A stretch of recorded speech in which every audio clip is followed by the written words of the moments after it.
Meet Sarah. Sarah is an assistant teacher in the 2-year-old room at a child care center. She has been working in this position for about 6 months and enjoys her job. She takes pride in her work and feels she is good at her job, though she knows there are always things to learn. Sarah loves working with young children and families, but she has not really done any long-term career planning and isn't sure what options exist or what paths might be a good fit for her. She thinks she might want to become a lead teacher, or maybe start her own family childcare business someday, but isn't sure what she needs to do.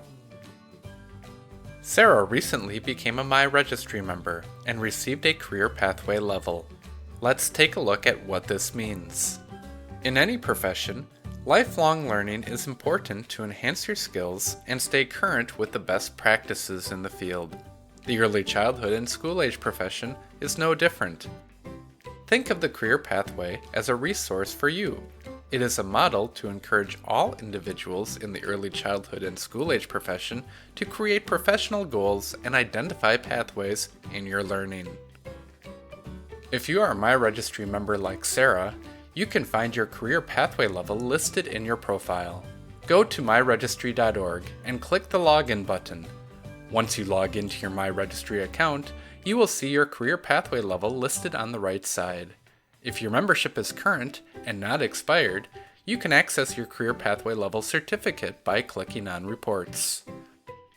Sarah is a foundational level 1. She was awarded this level when she became a MiRegistry member. Career pathway levels are based on the education and training that has been verified in the MiRegistry system. Here are a few quick points to help you understand how to read the career pathway. The career pathway is divided into 2 parts: foundational levels and professional levels, with 8 total levels. Again, the levels are meant to give a reference point of what you have already accomplished in regards to your education and training, and also help you to see what options exist as you advance your career in the early childhood and school-age profession. One important thing to keep in mind is that many levels list several different education or training requirements. You only have to complete one listed item to be awarded that level. Let's look at an example. Currently, Sarah is at an F1. If she completes an associate's degree in early childhood education, she will be awarded a P2 level when she renews her MiRegistry membership and submits her transcripts to MiRegistry. She does not have to complete any of the criteria for the levels in between F1 and P2. Sarah notices the career pathway also lists possible career opportunities. These opportunities align with and relate to the education and training chart that we previously looked at. Sarah is curious about the preliminary educational requirements typically needed to become a lead teacher. Lead teacher in a child care center is listed in professional level 1. Comparing this chart with the education and training chart, she sees several options that would likely give her the educational and training background needed to become a lead teacher. She only needs to complete one of the items listed in professional level 1, so it might be a good idea for her to talk to her employer or mentor to decide which of the listed options is best for her.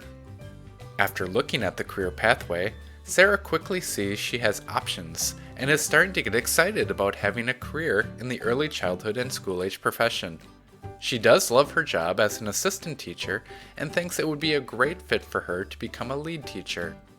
Within a few minutes, she can see what it would take to get there. Sarah feels the sky is the limit and is ready to get started setting goals for herself and plotting her career pathway. For resources and more information related to the career pathway, visit MiRegistry.org.